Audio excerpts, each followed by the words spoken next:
महाराज ये कब से आपने अपनाया? हम पाले पोसे सिखाएं पढ़ाएं, छोटे से बड़े बनाएं और आपको दे। हैं? अच्छा किया, खर्चा किया। लेकिन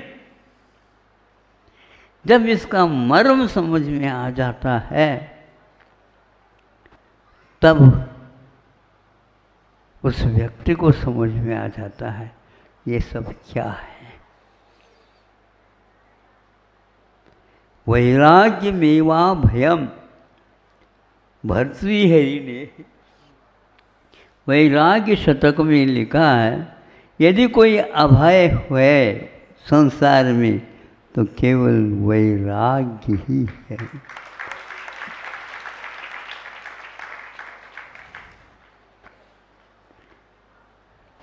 अन्य सारे के सारे भाव राग से लिपटे हुए हैं।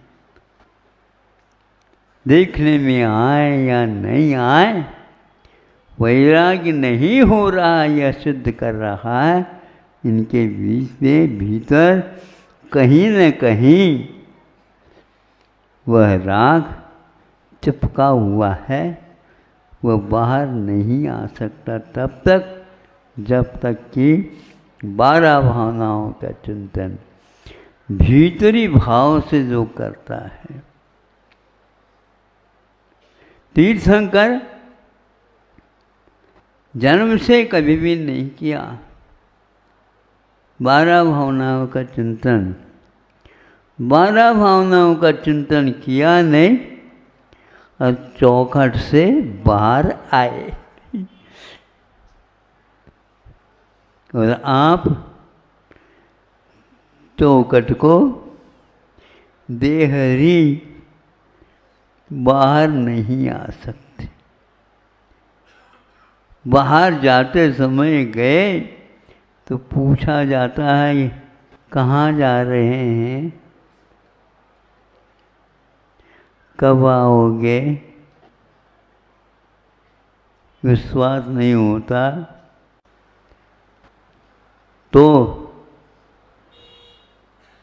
बच्चे को कैसे संकेत दे देते तुम भी साथ जाओ।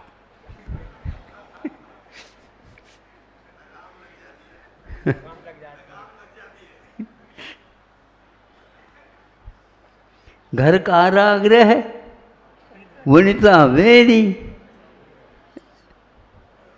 और ये परजन है रखवारे, पुरजन या परिजन, अपने परिवार के लोग साथ रहते हैं।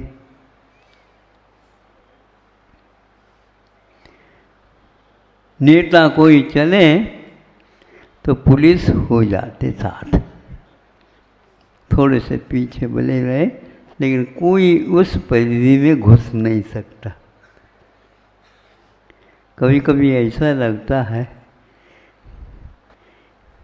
नेताजी के लिए भी बंधन है, परिजन है, रखवारे। अटपट सा तो लगता होगा, आप लोगों को लगे या न लगे, कुछ कुछ तो हमें अटपट सा लगता है। बिल्कुल ही पास पास पास, थोड़े तो स्थान तो दियो।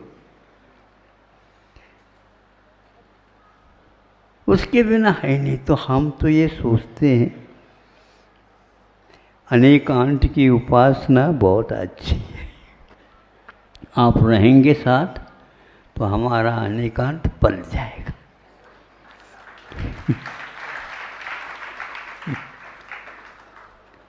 तो इन भावों को लेकर के ऐसा लगता है, कुंद कुंद ने भी यह लिखा है, द्वादशानुप्रेक्षा।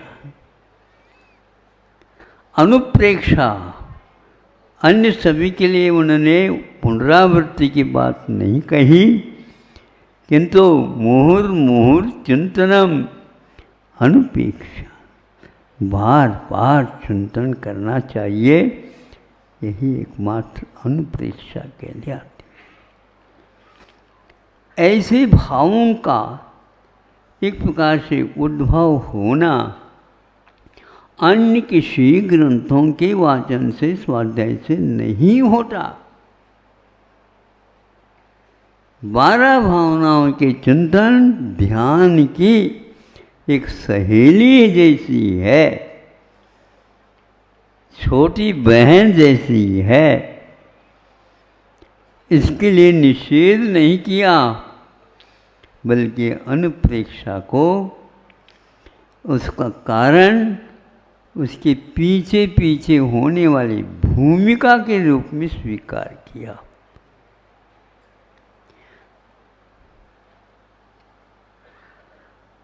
काल सिंह ने मृग चेतन को घेरा भवन में, नहीं बचावन हारा कोई।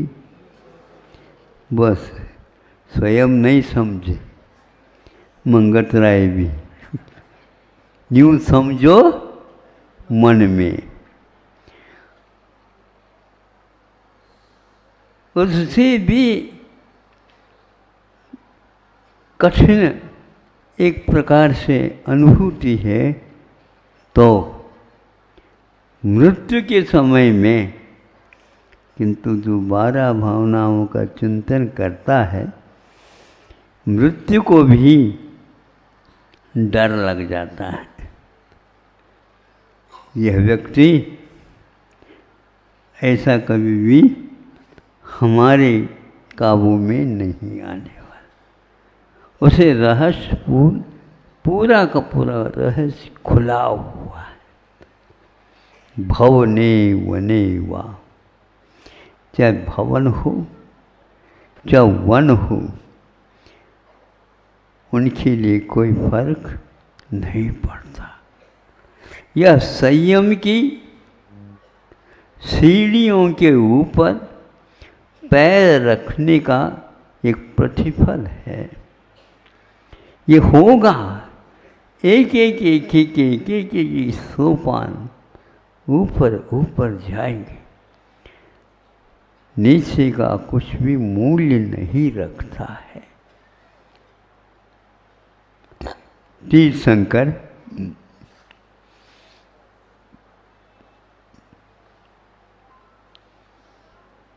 इसलिए पीछे मुड़ते नहीं, क्योंकि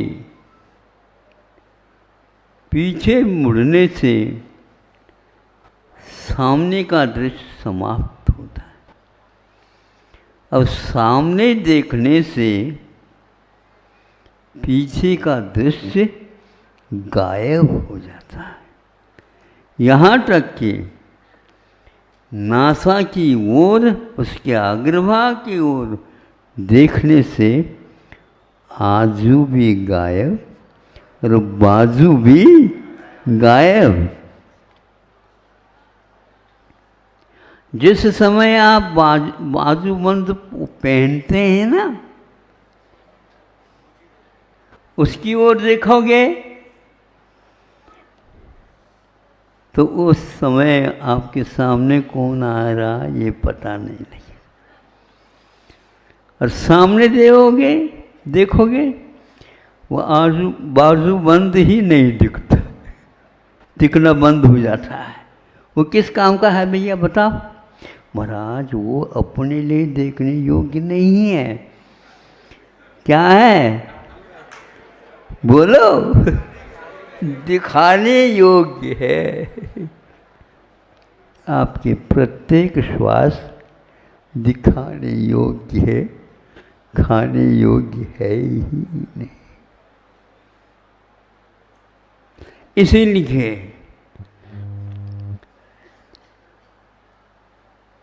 श्रुत केवली होने के उपरांत भी वह अपने आप को देख नहीं सकता, अथवा तो वैराग्य टपकता नहीं, वो है तो संयत, किंतु जो वैराग टपकता है वो एक अवसर अलग रहता है। उस समय दुनिया गायब हो जाती है और वे केवल अपने भावों का ही चिंतन होता है। ये बिल्कुल बिल्कुल 12 भावना आते ही माथा बिल्कुल ठंडा हो जाता है। तत्व चिंतन इतना महत्वपूर्ण नहीं है जितना कि 12 भावना है। और कुंद कुंद ने उसको भी एक रूप देने के लिए द्वादशान प्रेषा लिखी है।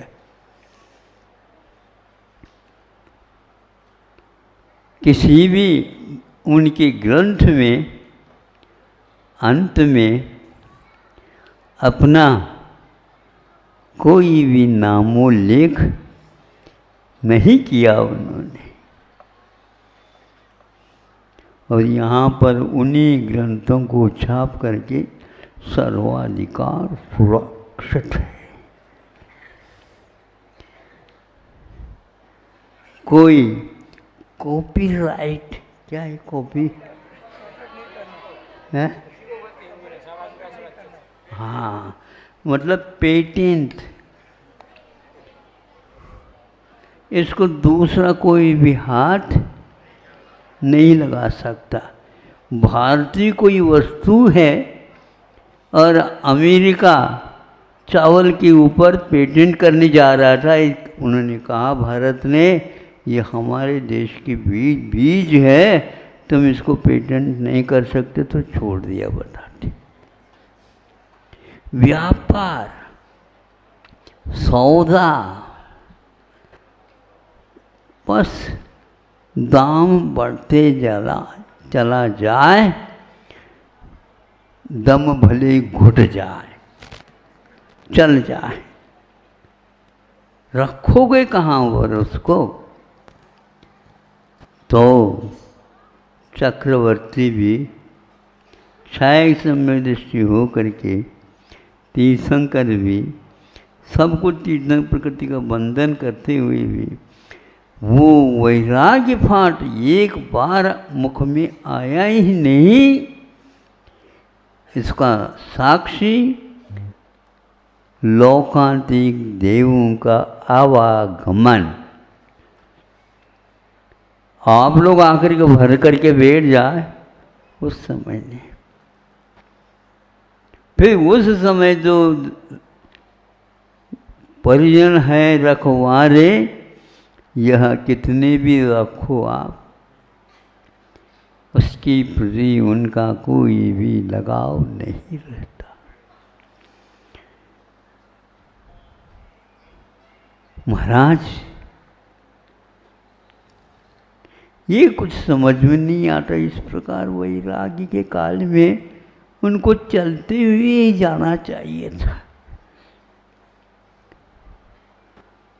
पालकी में क्यों बैठे?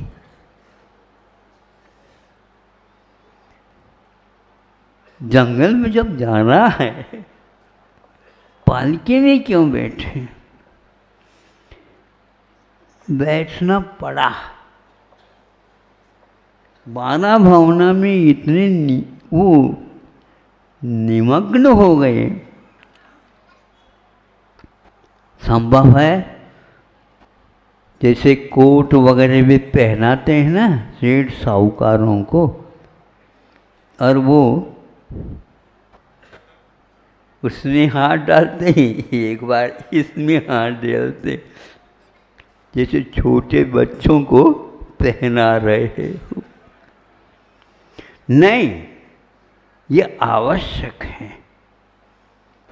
ये आवश्यक। उसी प्रकार हमने भी सोचा भगवान को उठा करके पालकी में बिठा दे तो भी कोई,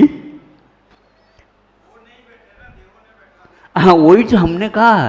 इसलिए जो 12 भावना के चिंतन में लग जाते हैं होश हवास बाहर का गायब हो जाता है। उस 12 भावना की चिकित्सा के लिए और कोई भी मणि मंत्र तंत्र बहुवोई उस 12 भावनाओं को कोई भी रोक नहीं सकता। यह एक प्रकार से शरीर का चिंतन, काय का चिंतन और जगत का दर्शन ये सामने आ जाता है। इसके लिए वो कभी भी हैरान नहीं होते।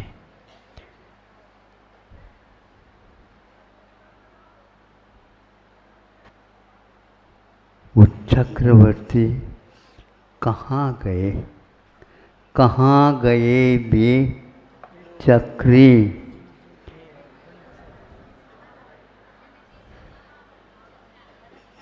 सारे के सारे पृथ्वी को जीत ली। कहाँ गए वे लोभी कौरव, जूझ मरे रण में मने युद्ध में मर गए। ऐसा क्यों हुआ? ऐसा ही होना है।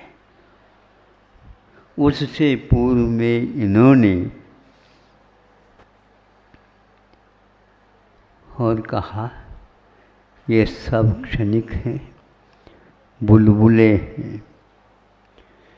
वैराग्य उनको पहले भी होना चाहिए था, उसी समय क्यों हुआ? देखो, समय के पीछे वो नहीं रहते और समय एक प्रकार से उनके पीछे हो जाता है। उनको उस समय से कोई चिंता नहीं रहती।